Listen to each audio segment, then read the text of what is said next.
শুভ সকাল বন্ধুরা। দোলন simple house web চ্যানেলের 181 নম্বর ভিডিওতে তোমাদের সবাইকে স্বাগত। যে যেখান থেকে আমার ভিডিওটি দেখছো না কেন, আশা করছি তোমরা সবাই অনেক অনেক ভালো আছো, আর তোমাদের আশীর্বাদে আমরাও কিন্তু অনেকটাই ভালো আছি। এখন বাজে সকাল 6:30, আর এখন থেকেই ভিডিওটি স্টার্ট করলাম। তো ঘুম থেকে উঠেই কিন্তু প্রথমেই আমি ভাতটাকে বসিয়ে দিয়েছি। কেন জানো তো বন্ধুরা, আর আজ তো তোমাদের দাদাভাই কাজে যাবে না বলতে সকালে বের হবে না, আজকে নাইটে কাজে যাবে। তার জন্যই কিন্তু রাতেও বাসনগুলো ধুয়ে রাখা হয়নি। তো বাসনগুলো না কলবারে রেখে এসে তারপরেই কিন্তু ভাতটা বসিয়ে নিয়েছি। তারপরে এই যে প্লাস্টিকটা তোলানো কাজ থাকে সেটাই তুলে দিয়েছি, আর এবার না ঘর বারান্দাটা ভালো করে ঝাঁট দিয়ে নিচ্ছিলাম।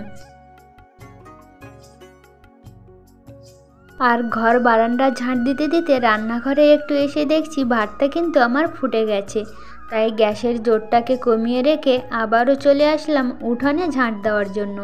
আর জানো তো বন্ধুরা, এখানে ওই যে কাঁঠাল গাছটা রয়েছে, আর এখন তো গাছেদের পাতা খসানোর সময় শুরু হয়ে গেছে, কারণ বসন্তকাল চলে এসছে। আর শুধু কাঁঠাল গাছ বলে না, বাড়ি যে কটা গাছ রয়েছে সব গাছের তলায় কিন্তু পাতায় ভরে গেছে, শুকনো পাতা। তো ওই যে বাপের বাড়ি থেকে আসার পর না ভাবছিলাম একটু সময় হলে সব জায়গাগুলো একটু পরিষ্কার করব। কিন্তু জানো তো বন্ধুরা, আসার পর না কাজ কিন্তু অনেক বেড়ে গেছে। ওই জামা কাপড় কাচা, তারপর এখন তো শীতও প্রায় চলে গেছে, তো শীতের জামা কাপড় ধোয়া, তাছাড়া ওই যে জামা কাপড় নিয়ে গেছিলাম সেগুলোও ধোয়া, এইসব করতে করতে আর না একদমই সময় হয়ে ওঠেনি। তো বলতে বলতে এই দিকের কিছুটা জায়গা না একটু ঝাঁট দিয়ে পাতাগুলো সরিয়ে ফেলেছি। আর এই সাইডটা কিন্তু এখনও ঝাঁট দেওয়া হয়নি, কারণ এদিকটাতে তুলসীর মঞ্চ রয়েছে, আরও এখনও না ছানও করা হয়নি। তাই ভাবছিলাম ছানটা করে নিয়ে বিকালের দিকে সময় পেলে এই সাইডের পাতাগুলো পরিষ্কার করব। এদিকে দেখো সকালবেলা ছেলেকে তুলে দিয়েছিলাম বই পড়ার জন্য, ও কিন্তু ঘরে বই নিয়ে বসে গেছে। আর কালকে যে জামা কাপড়গুলো কেচেছিলাম শুকনো যেগুলো হয়নি, সেগুলো কিন্তু তোমাদের দাদাভাই বাইরে বের করে দিয়েছে। আর এখন কিন্তু কুয়াশাটা দুদিন পড়েছিল, আর আজ থেকে কিন্তু কুয়াশাটা দেখছি অনেকটাই কমে গেছে। এবার চলে আসলাম বাসন ধোয়ার জন্য। আর আজকে কিন্তু আমার বাসনটা অনেকটাই কম। কেন জানো তো বন্ধুরা, কালকে না তোমাদের দাদা ভাইয়ের এক জায়গায় বিয়ে বাড়িতে নিমন্ত্রণ ছিল, তো সেখানে কাছ থেকেই কিন্তু গিয়েছিল। আর তোমাদের দাদাভাই বাড়িতে এসেছিল রাত 10টার সময়। আর তোমাদের দাদাভাই বাড়িতে নেই বলে তেমন কিছু রান্নাও করা হয়নি। ঘরে একটু মাছ ছিল, সেটাই কিন্তু পেঁয়াজ লঙ্কা দিয়ে ভেজে নিয়েছিলাম, তার জন্যই বাসনগুলো একটু কম হয়েছে। আর ঘরে এসে দেখলাম ভাতটাও আমার হয়ে গেছে, তাই ভাতটাকে উবুর করে দিয়ে সবজিগুলোও কিন্তু কেটে নিয়েছি। আজকে না বেগুন ছোট ছোট করে কেটে নিয়েছি ভাজার জন্য, আর টমেটো, গাজর, আলু, বিনস এগুলো কেটে নিয়েছি। এই যে কয়েকটা মাছ দেখলে এগুলো দিয়েই রান্নাটা করব আর কি। তো প্রথমেই কিন্তু বেগুনগুলো আমি ভালো করে ভেজে নিচ্ছি। আর জানো তো বন্ধুরা, ভাবছিলাম বেগুনগুলো একটু বড় বড় করে ভেজে নেব, কিন্তু ওইভাবে ভাজলে না অনেক তেল লেগে যায়। তার জন্যই কিন্তু বেগুনগুলো ছোট ছোট করে কেটে নিয়েই ভেজে নিয়েছি। আর এবার বসিয়ে দিলাম তরকারিটা। আর আজকে তো তোমাদের দাদাভাই ওই যে বললাম নাইটে কাজে যাবে, তার জন্যই কিন্তু তেমন কোনো তাড়া নেই। যদি 8টার মধ্যে কাজে বের হতো তাহলে আমার না এতক্ষণে রান্নাটাও কমপ্লিট করা হয়ে যেত, আর এতক্ষণে তোমাদের দাদাভাই হয়তো কাজেও চলে যেত। তো যাই হোক, রান্নাটাও কিন্তু আমার কমপ্লিট হয়ে গেছে, সেটাই তোমাদের সাথে শেয়ার করলাম। তারপর সকালে সবাই মিলে খাওয়া দাওয়া করে আবারও আজকে চলে আসলাম এক গাদা জামা কাপড় নিয়ে কাচার জন্য। জানো তো বন্ধুরা, বেরিয়ে না যতটা আনন্দ করেছি, বাড়ি এসে তার দ্বিগুণ কিন্তু কষ্ট করতে হচ্ছে। কেন বললাম জানো তো বন্ধুরা, যত জামা কাপড় নিয়ে গেছিলাম ওখানে তো আর ধোয়া হয়নি। ভাবছিলাম বাড়ি এসেই সব ধুয়ে নেব, ওখানে শুধু ঘুরেছি। আর এখানে এসেই কিন্তু ধুতে ধুতে দিনগুলো পার হয়ে যাচ্ছে। তাছাড়া এখন শীতও শেষ হয়ে গেছে, তাই তোমাদের দাদাভাইও কিন্তু শীতের জামা কাপড়গুলো একটা একটা করে দিয়েছিল ধোয়ার জন্য। আর সাথে না ছেলের অনেক জামা কাপড় ছিল, সেগুলো না খেলতে খেলতেই নোংরা করে ফেলেছে। আর ছেলে মেয়ের জামা কাপড় প্রতিদিনই কিন্তু কেচে দেওয়া হয়, যতই কাঁচা হোক না কেন ওরা না প্রতিদিনই কিন্তু নোংরা করতে থাকে। এত বড় হয়ে গেছে কিন্তু বলে বলেও কিছু হয় না। তো কী আর করা যাবে, কাচতেই তো হবে, নোংরা জিনিস ঘরে তো আর রেখে দেওয়া যায় না। তাই প্রতিদিনেরটা প্রতিদিনই কেচে দেওয়ার চেষ্টা করি। আর যখন দেখি টানাতে আর ধরছে না, তখন কিন্তু একদিন পর পর জামা কাপড়গুলো কাচা হয়। আর সকালবেলা কিন্তু তোমাদের দাদাভাই খাওয়া দাওয়া করে বাজারের জন্য চলে গেছে। আর আজকে না মেয়েকে একটু স্নান করার আগে চুলটা কেটে দেবে, তাছাড়া নাইটে কাজে যাবে বলে দুপুরে না রান্না করতে হবে। দুপুরে বলতে আজকে একটু সকাল সকাল বের হবে, তাই দুপুরে খাওয়া দাওয়া হয়ে গেলেই কিন্তু আবারও রান্নাটা বসাতে হবে।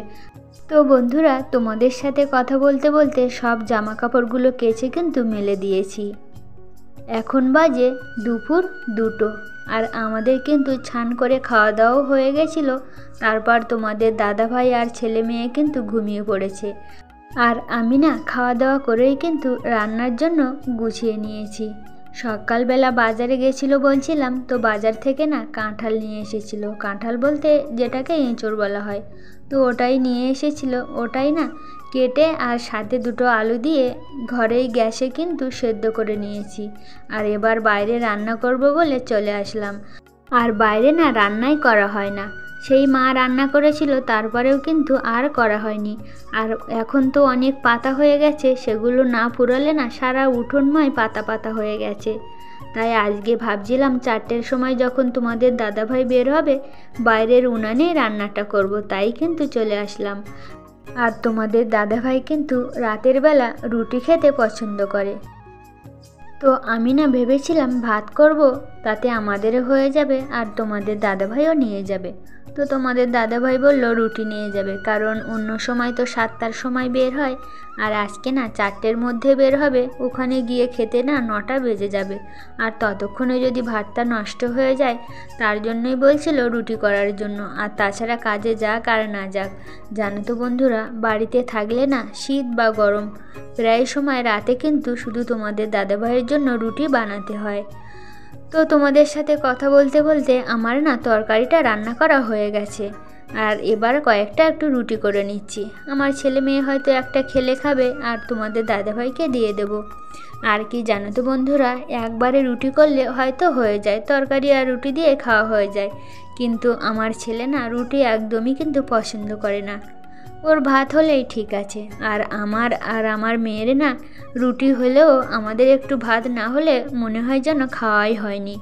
তাই আমরা যখন রাতের বেলা খেয়ে নেব, তার আগেই না গ্যাসে একটু ভাত করে নেব। আর এখন বাইরে ওই যে তরকারিটা করেছি, আর শুধু কয়েকটা রুটি বানাচ্ছি তোমাদের দাদাভাইয়ের জন্য।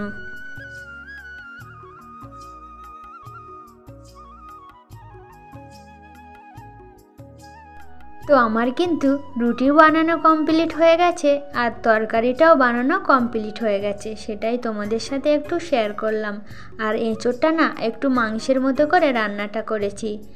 এখন বাজে 4:30, আর তোমাদের দাদাভাই কিন্তু রেডি হয়ে চলেও গেছে।